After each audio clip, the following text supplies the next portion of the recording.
Hay personas que entran a los edificios antes de que llegue nadie, cuando los pasillos todavía están a oscuras, cuando los ascensores están vacíos, cuando el día aún no ha empezado para los que importan. Entran, hacen su trabajo y salen antes de que alguien las vea. Durante años, eso fue exactamente lo que ocurrió con Rosa, y durante años, eso fue exactamente lo que salvó a una empresa entera sin que nadie lo supiera. Hasta hoy. La empresa se llamaba Grupo Altamira, una firma de consultoría financiera en el centro de la ciudad. 4 plantas, 120 empleados, una sala de juntas con vistas a la catedral y una recepción con el logo grabado en mármol negro. El tipo de empresa que cuida mucho cómo se ve desde fuera. Rosa llegaba a las 6 de la mañana, antes que los directivos, antes que las secretarias, antes que los becarios madrugadores que creían que llegar a las 8 era llegar pronto. Llegaba con su carro de limpieza, sus guantes de goma y una libreta pequeña en el bolsillo del delantal que nadie sabía que llevaba. Llevaba 12 años en ese edificio, 12 años fregando suelos, vaciando papeleras, limpiando cristales, escuchando lo que nadie recordaba que ella podía escuchar. Rosa tenía 51 años y una licenciatura en Contabilidad y Finanzas de la Universidad Central de Caracas. Se había graduado con matrícula de honor. Había trabajado durante 15 años en una empresa auditora en Venezuela antes de que su vida se partiera en dos, el año en que todo allí se partió en dos para muchos. Llegó a España con su hija de 9 años, una maleta y el título enmarcado que no pudo dejar atrás aunque no cabía en el equipaje.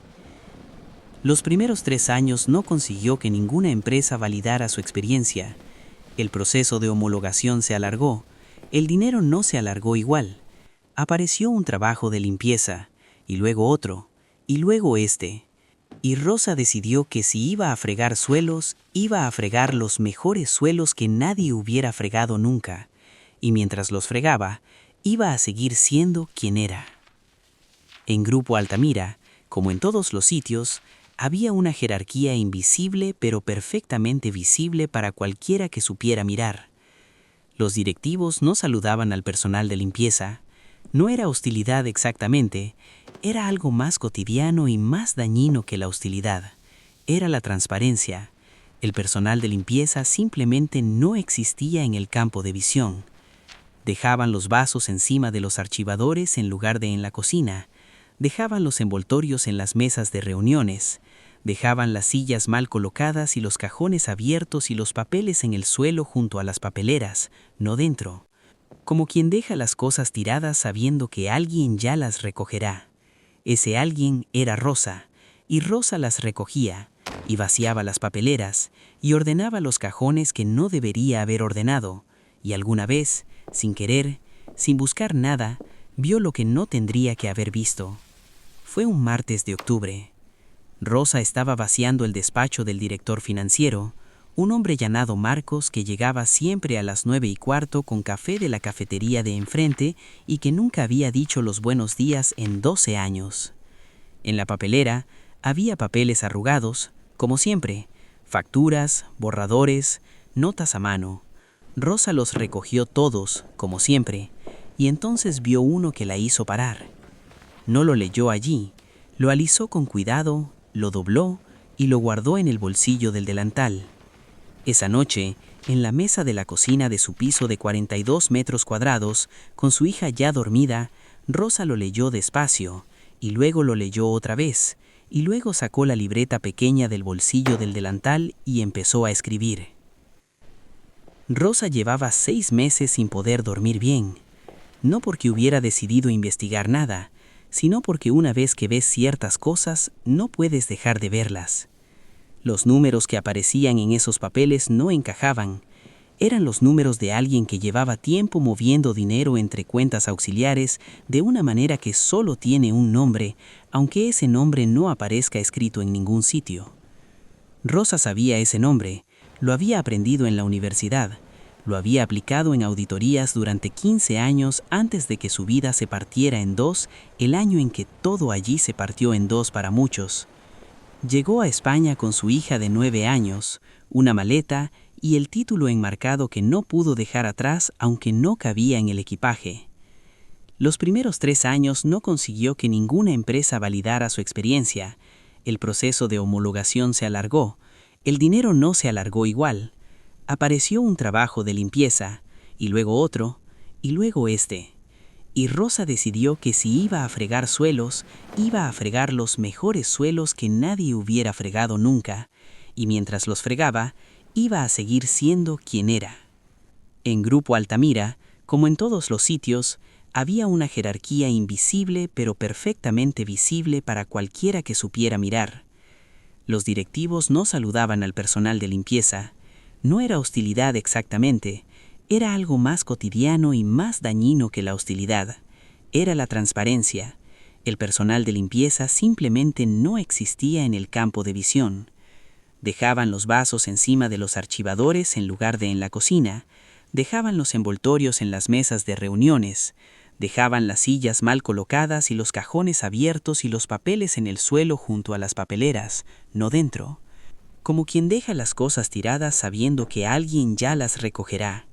Ese alguien era Rosa, y Rosa las recogía, y vaciaba las papeleras, y ordenaba los cajones que no debería haber ordenado, y alguna vez, sin querer, sin buscar nada, vio lo que no tendría que haber visto.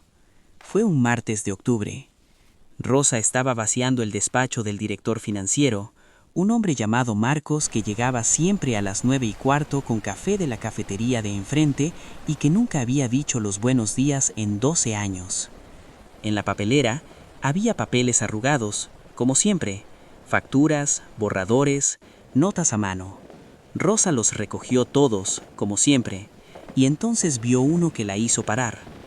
No lo leyó allí, lo alisó con cuidado, lo dobló y lo guardó en el bolsillo del delantal. Esa noche, en la mesa de la cocina de su piso de 42 metros cuadrados, con su hija ya dormida, Rosa lo leyó despacio, y luego lo leyó otra vez, y luego sacó la libreta pequeña del bolsillo del delantal y empezó a escribir. Rosa llevaba 6 meses sin poder dormir bien, no porque hubiera decidido investigar nada, sino porque una vez que ves ciertas cosas, no puedes dejar de verlas. Los números que aparecían en esos papeles no encajaban. Eran los números de alguien que llevaba tiempo moviendo dinero entre cuentas auxiliares de una manera que solo tiene un nombre, aunque ese nombre no aparezca escrito en ningún sitio. Rosa sabía ese nombre, lo había aprendido en la universidad, lo había aplicado en auditorías durante 15 años antes de que su vida se partiera en dos, el año en que todo allí se partió en dos para muchos. Llegó a España con su hija de 9 años, una maleta y el título enmarcado que no pudo dejar atrás aunque no cabía en el equipaje.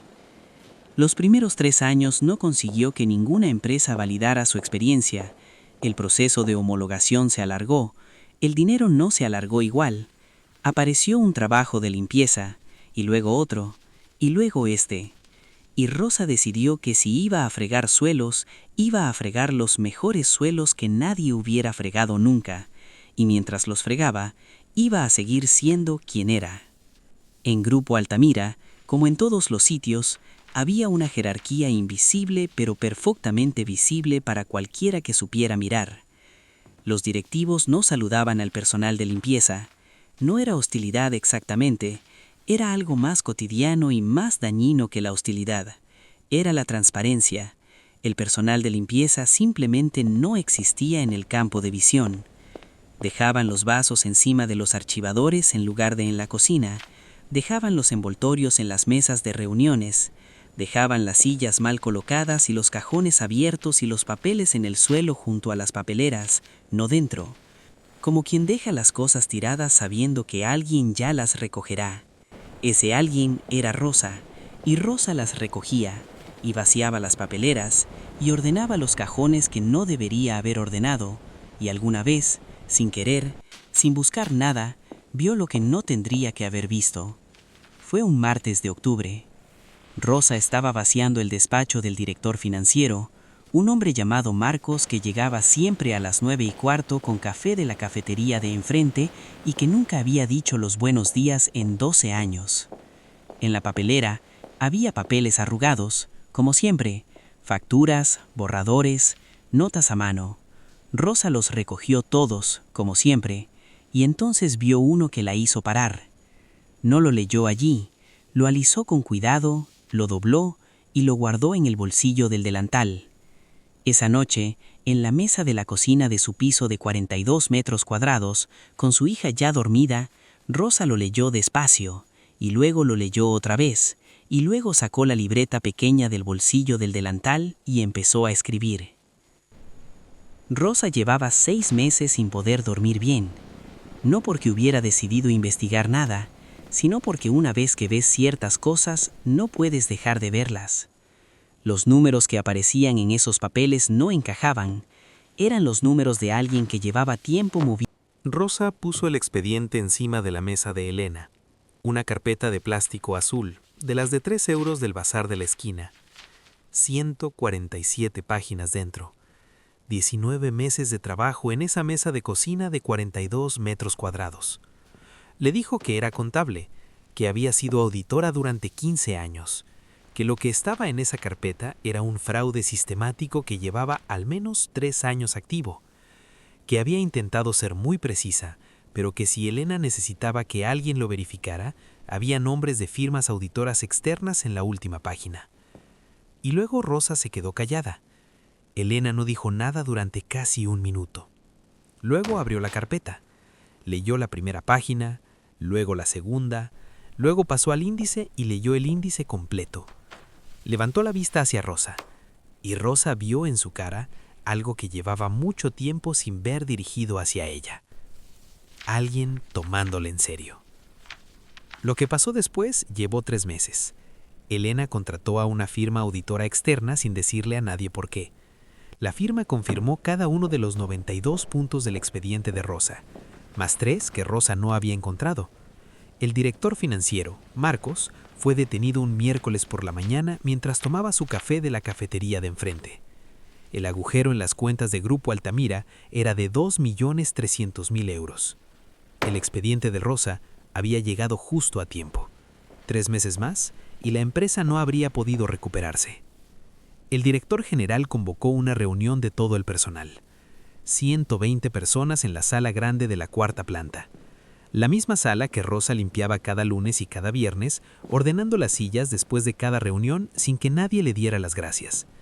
En esa reunión, el director general explicó lo que había ocurrido.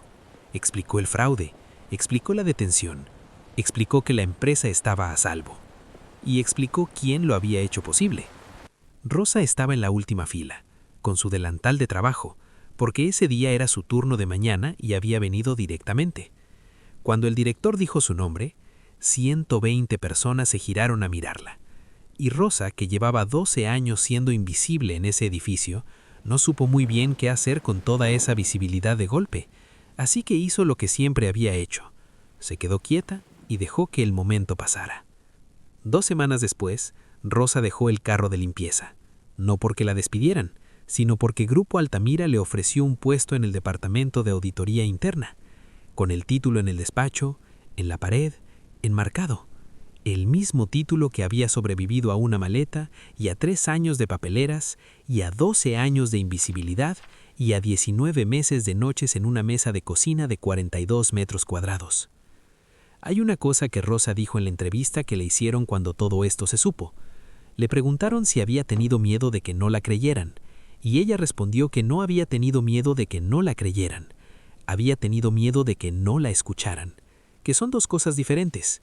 Creer es una decisión, escuchar es una elección, y hay personas que llevan toda su vida esperando que alguien elija escucharlas. El error de Marcos no fue el fraude. Bueno, sí, el fraude fue el error.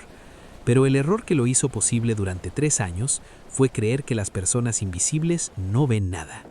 Las personas invisibles lo ven todo, precisamente porque nadie las mira a ellas. Y ahora te pregunto a ti, ¿cuántas veces has pasado por delante de alguien sin verlo? ¿Cuántas veces ha habido alguien en tu vida que sabía algo importante y no encontró la manera de decírtelo porque no le habías dado ninguna razón para creer que lo escucharías? Cuéntamelo aquí abajo, me lo leo todo. Si esta historia te dejó algo, ya sabes dónde está el botón. La próxima historia también tiene a alguien que nadie veía, y también tiene un giro que nadie esperaba. Hasta la próxima.